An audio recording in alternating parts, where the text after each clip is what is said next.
DJ Ferris. This Chicago, nigga. It's the real one. Hit me. Only one that's pulling shit. Let's get to sports talk. For you in the NBA, all right?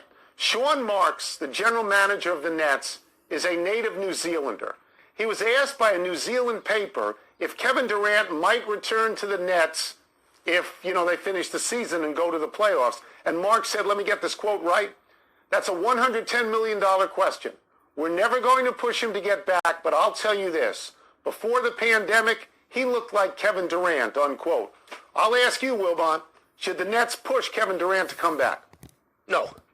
No, he don't need to come back no time soon. He don't need to come back this season.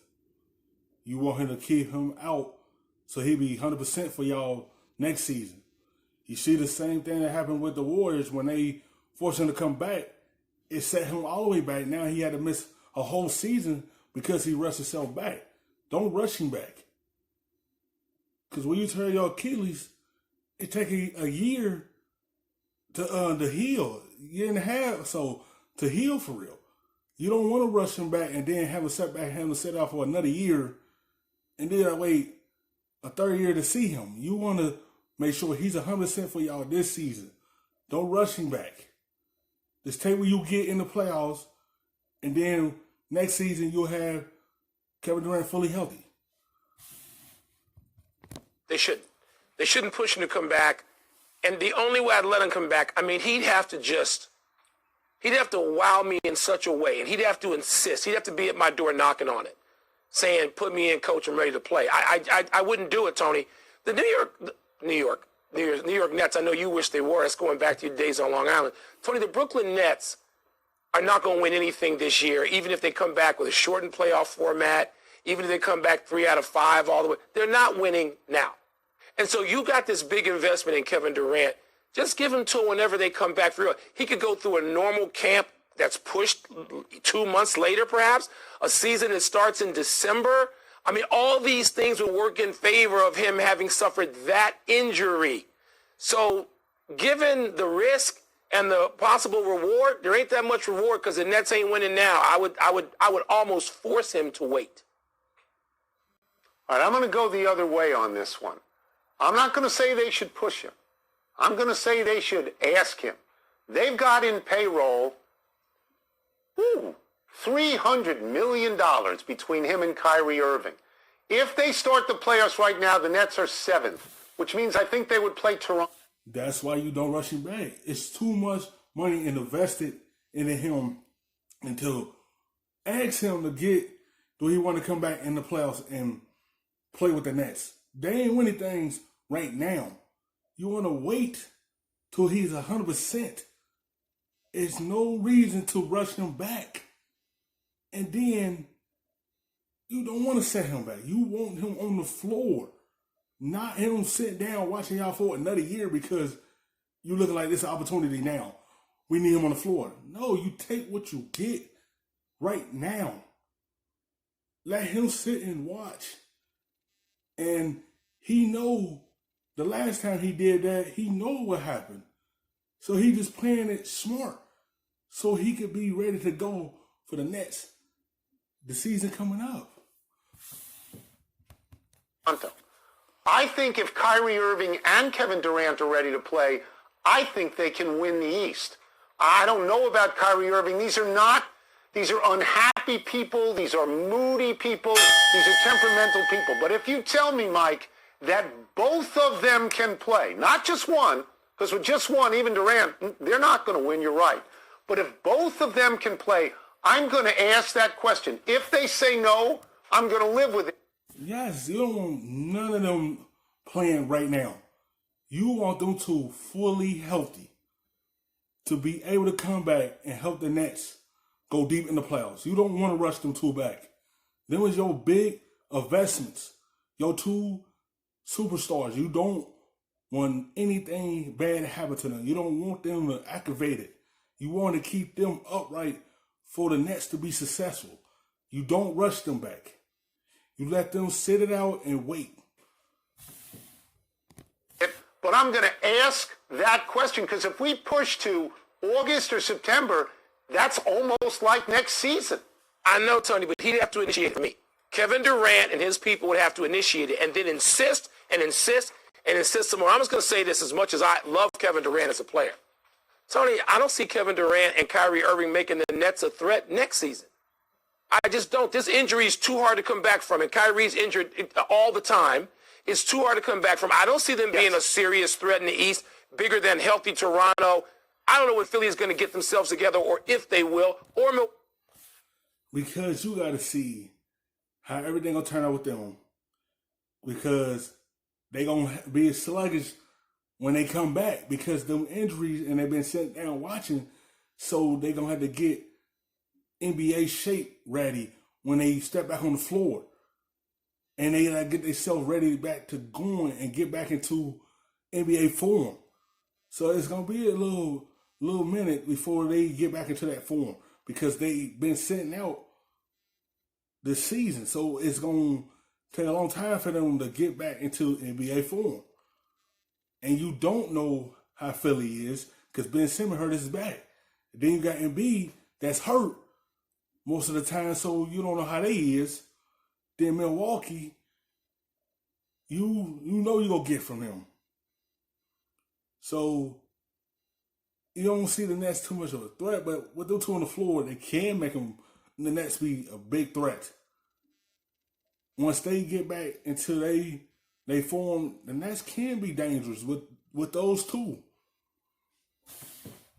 Milwaukee. So I don't particularly, Boston, I don't particularly see that. He'd have to knock down my door if I'm Sean Marks before I say yes. That's just me.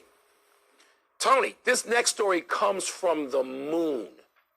A former Expos groundskeeper tells the Montreal Gazette that Pete Rose, yes, regularly had his bat corked, bats, I'm talking about plural, corked, while playing for the Expos in 1984.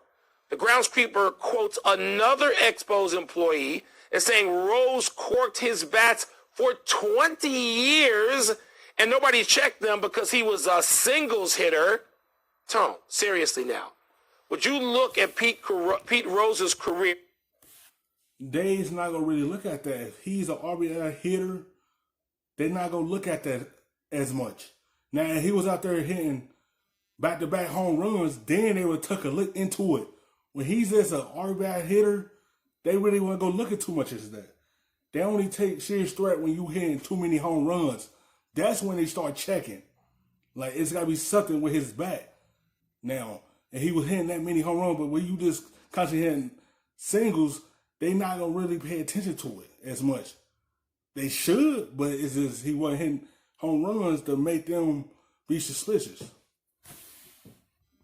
Any differently if you found out there was truth in this, that he corked his bats? Okay, so I think Pete Rose did more damage to himself maybe than any player ever when he bet on games as a manager. To me, that is worse than steroids. That is worse than banging on a garbage can, because what it means is if you're not betting that day, you don't really have to care about winning. I would still put Pete Rose in the Hall of Fame, and now I would just add another line of type so that the plaque would be the longest in all of Cooperstown with all of Pete Rose's misdeeds. And the other thing that I would say about this, because I know you're going to say this, is that corking a bat, if you do it stupidly like Sammy Sosa and explodes all over the infield, that's different. But if you cork your bat, that's sort of within the parameters of acceptable cheating. We can catch you at that, you know. And they call Sosa because of that. As it explode on the field, they look into it. And Sammy Sosa was a home run hitter, so of course they were going to look into that. Because he hit multiple home runs. It's difference between him and Pete Rose. Pete Rose hit home runs, but he was more a single hitter. Sammy Sosa was a home run hitter. He won't do that again. To me, I mean, all those hits, what's the number here? 4,257 or something? No, that was Ty Cobb. No, it's like 4,256. corking a bat doesn't get you all those hits. It just doesn't. He was one of the greatest hitters of all time. So, but he was. But you know what, Tony? For me, it's not just the corking of the bats. It's the tipping point. How far can you go with Pete Rose? I mean, seriously, if this is true, corking is, first of all, the one thing I find it difficult to believe, one reason, is because this can't stay a secret for 20 years. We know clubhouses. You know how they operate. These guys are not just going to stay silent, whoever helped them cork his bats. This is 40 years later, Tony. So you don't I just have a believe hard time seeing it. You don't believe it because the guy who allegedly corked the bat, this was his comment, I'm not at liberty to discuss it. That doesn't sound like a big-time denial to me. I'm not at liberty to discuss it. But if it was true, as I ask you, if it could be the... He probably just looking like it's old, Pete Rose out of the league, so ain't no reason me to bring this up. He probably had good relationship with Pete Rose to keep it a secret. If he was cheating and corking his bat, he probably just hold it in for him. And he looking like it's 50 years old. I'm not going to bring anything up. Ain't no reason for me.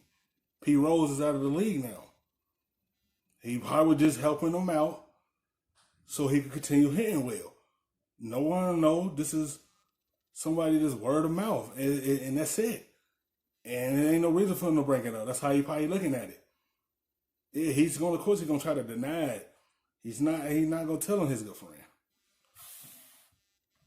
Tipping point, because it does help you. Right. Because balls that might be flagged out and backhanded by a first baseman is through the gap between first and second, and that's another hit for Pete Rose. It's just unthinkable. Pete Rose stories at this point, Tony, I just started laughing when I heard this. Okay, I mean, Charlie Hustle, right? He's the prototype ball player, take every advantage he possibly could. I don't disbelieve it. I guess you do. I'm just saying I have I'm a little skeptical. Thanks for watching ESPN on YouTube.